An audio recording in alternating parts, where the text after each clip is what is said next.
Parcul Național Cozia se află în partea central-sudică a Carpaților Meridionali, mărginit la nord de depresiunea Loviștei, o arie încărcată de istorie, cu tradiții și obiceiuri străvechi.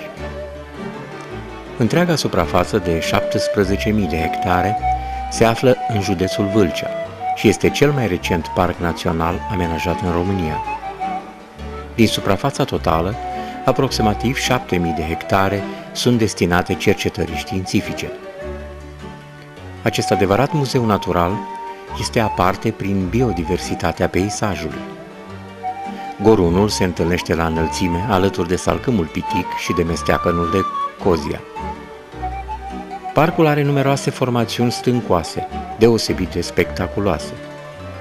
Specii de plante rare și varietatea faunei este impresionantă.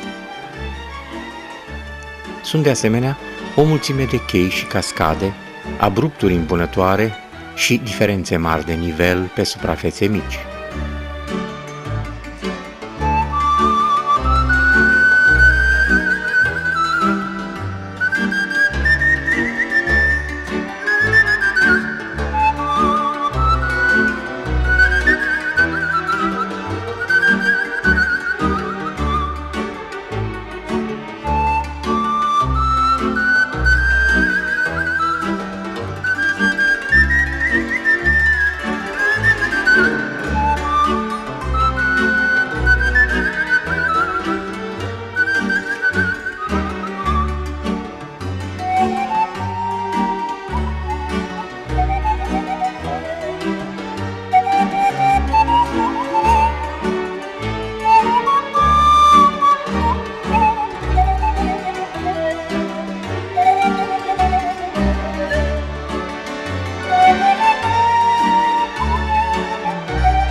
Zona este locuită din cele mai vechi timpuri, dovadă fiind castrul roman de la Arutela.